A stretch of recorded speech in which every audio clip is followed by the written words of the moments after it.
Assalamualaikum warahmatullahi wabarakatuh. Kembali lagi bersama saya Rian. Di video kali ini kita akan bahas tentang statistika yang mungkin kita sudah jumpa sebelumnya di pelajaran matematika atau pada kehidupan kita sehari-hari dan pekerjaan kita, yaitu tentang mean atau rata-rata, median, dan modus ya. Tapi ada beberapa di sini mungkin kita akan gunakan cara-cara atau rumus-rumus supaya bisa mempercepat pekerjaan kita. Langsung saja kita di sini masuk ke dalam yang namanya modus. Modus itu kalau bisa teman-teman mau ingat itu ya ingat aja. Modus itu adalah yang paling banyak muncul ya, paling banyak muncul.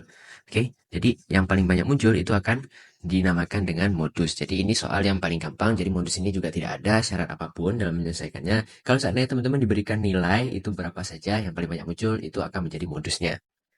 Ini paling banyak muncul ya, ini paling banyak muncul. Oke, jadi kemudian ada yang namanya median. Nah, median ini dia artinya adalah nilai tengah. Nilai tengah. Oke, nilai tengah. Tapi untuk menemukan median itu kita harus menyusun dulu. Menyusun dari yang terkecil ya, dari terkecil. Terkecil sampai terbesar. Oke, jadi teman-teman kalau emang menyelesaikan median itu ya berarti susun aja dari terkecil sampai terbesar seperti itu ya teman-teman. Oke, yang terakhir itu mungkin yang dalam statistika pada umumnya kita tahu ada yang namanya rata-rata. Nah, rata-rata itu dia jumlah, atau di sini dikatakan jumlah itu pertambahan ya, atau penjumlahan seperti biasa. Jadi nilainya teman-teman jumlahkan semua, diperkan sama banyaknya ada berapa. Oke, jumlah per banyak. Jadi teman-teman ingat aja rata-rata itu jumlah per banyak. Oke. Gitu ya teman-teman.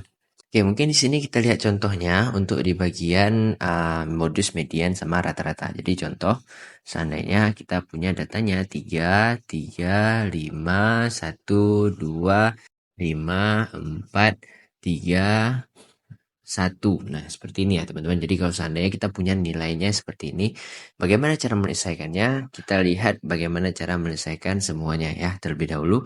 Di sini kalau kita lihat modusnya yaitu angka 3. Karena kenapa angka 3 di sini munculnya sebanyak 3 kali. Sedangkan angka 5 itu munculnya 2 kali dan angka 1 munculnya 2 kali. Jadi otomatis yang paling banyak modusnya itu berarti modus itu nilainya adalah 3.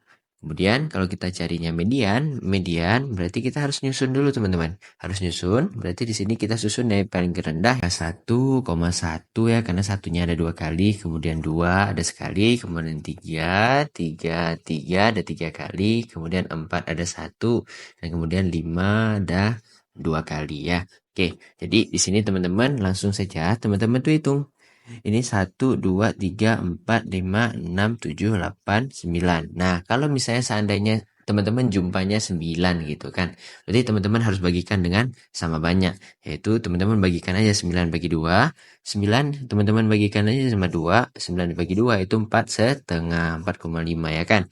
Berarti teman-teman hitung 1, 2, 3, 4. Nah, berarti setengahnya di sini. Berarti ini menjadi mediannya adalah angka 3. Oke, teman-teman. Jadi kalau seandainya jumlahnya ganjil itu teman-teman langsung aja gunakan cara ini, teman-teman susun lalu bagikan dua aja. Jadi setengahnya itu ada di mana. Jadi itu menjadi mediannya teman-teman.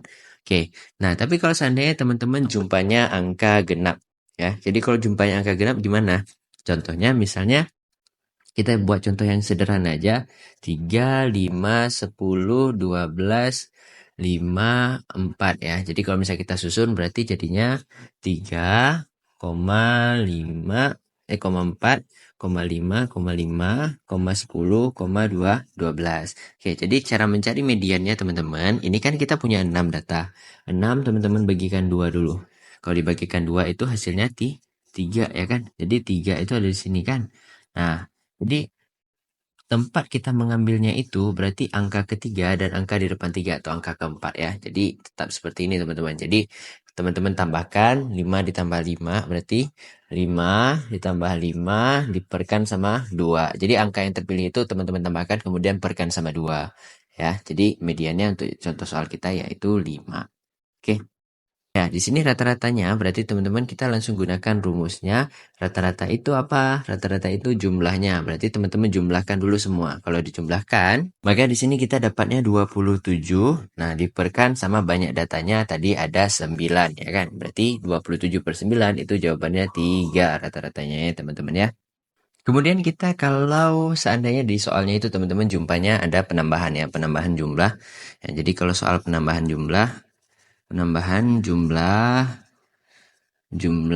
data ya, atau misalnya dalam soal itu biasanya ada jumlah orang atau misalnya ada bendanya, ada nilai atau ulangan ya teman-teman ya. Jadi kalau ada penambahannya, teman-teman mau cari yang berapa ditambah itu berapa nilainya. Oke. Jadi kalau seandainya nanti kita lihat contohnya, jadi teman-teman pegang rumusnya dulu. Rumusnya itu sebenarnya menggunakan cara selisih ya teman-teman, tapi untuk mempermudah saya akan bilang rumusnya itu jumlah 1 dikali dengan rata-rata 1 ya, dikali dengan rata-rata 1. Kemudian teman-teman kurangkan dengan jumlah 2 dikali dengan rata-rata 2. Ya, jadi gini ya teman-teman. Oke. Jadi teman-teman pegang rumusnya dulu, yaitu jumlah 1 dikali rata-rata 1, kemudian jumlah 2 dikali dengan rata-rata 2 ya. Itu dikurangkan, sebenarnya ini selisih teman-teman ya. Oke, jadi saya letakkan aja ini selisih. Seandainya kita punya 5 orang anak. 5 orang anak ini masing-masing punya uang rata-ratanya 25.000. Kemudian jika seorang anak ditambahkan, maka rata-ratanya berubah menjadi 17.500. Oke, jadi bagaimana ya cara penyelesaiannya? Teman-teman langsung aja gunakan rumus yang di atas, itu jumlah pertama dikali dengan rata-rata pertama. Pertama jumlahnya 5 orang teman-teman, dikalikan dengan rata-rata pertama yaitu 25.000 ya, masing-masingnya mereka punya 25.000. Kemudian teman-teman kurangkan ya jumlah kedua, di sini tambahkan seorang anak. Jadinya jumlahnya menjadi 6 dikalikan dengan 17.500. Oke, jadi rata-ratanya sekarang jadi 17.500 ya, karena ini sebagai rata-rata kedua. Oke, teman-teman kurangkan aja, berarti didapat di sini itu 125.000 dikurangkan dengan 105.000 ya. Kalau dikalikan itu 105.000. Nah, kalau di sini teman-teman berarti jawabannya itu adalah 20.000 ya teman-teman. Oke, jadi jawabannya itu 20.000 teman-teman. Nah, kalau misalnya untuk di bagian teman-teman yang menyelesaikan dengan cara ini, dia tetap selisih. Selisih itu artinya dia selalu positif nilainya ya teman-teman. Oke, jadi walaupun nanti ada teman-teman yang mungkin dikalikan dapatnya nilai negatif, positifkan aja teman-teman. Oke.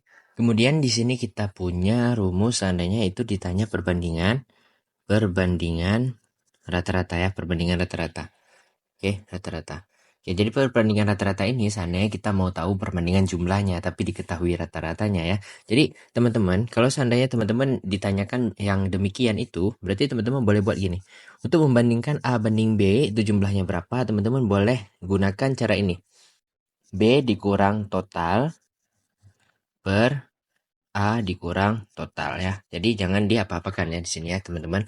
Oke, jadi seandainya kita punya soal itu perbandingan jumlah rata-rata nilai siswa putra dan siswa putri adalah 90 ya. Jadi ini menjadi totalnya teman-teman ya, karena dia Dan nilai siswa dan putra dan putri. Oke, di sini dibilang kalau misalnya rata-rata siswa putra adalah 85 dan kemudian rata-rata siswa putri adalah 92. Nah, jadi teman-teman, kalau misalnya teman-teman mau bandingkan putra banding putri, di sini ya boleh teman-teman misalkan dari A dan B dulu, atau mau langsung aja teman-teman boleh ya. Oke, langsung saja mungkin saya langsung buat aja putra banding putri. Berarti di sini nilai putri dikurang dengan total, kemudian nilai putra dikurang dengan total ya. Putra dikurang dengan total. Oke, jadi putra banding putri itu jadinya nilai putri tadi berapa? Nilai putri itu dapatnya adalah 92 ya. 92 dengan totalnya 90. Ini dia totalnya ya. Ini totalnya teman-teman. Oke, kemudian diperkan dengan nilai putra. Nilai putranya itu adalah 85 dikurangkan dengan 90. Nah, jadi sini putra banding putri. Oke, di sini mungkin teman-teman saya lupa mention tadi, lupa katakan kalau misalnya di sini dia tidak akan bernilai negatif ya teman-teman ya. Jadi dia tetap akan bernilai positif karena sebenarnya dia merupakan selisih. Oke, berarti di sini dapat 2 dibandingkan dengan 5. Berarti jumlah putra banding putri itu perbandingannya 2 banding 5. Kalau seandainya nanti teman-teman diketahui jumlah total siswanya berapa. Jadi teman-teman bisa gunakan cara perbandingan yang sudah kita pelajari di video sebelumnya ya. Oke, jadi begitu ya teman-teman cara menyelesaikan soal statistika untuk perbandingan rata-rata jumlah. Jadi mungkin sampai di sini dulu teman-teman untuk video kali ini. Ya, saya ucapkan terima kasih untuk teman-teman yang sudah menonton video ini. Semoga teman-teman bisa menyelesaikan soal statistika ketika teman-teman jumpa ke depannya. Oke, semangat teman-teman. Untuk selanjutnya mungkin kita akan jumpa di video lain tentang pembahasan yang lain juga. Sekali lagi saya ucapkan terima kasih.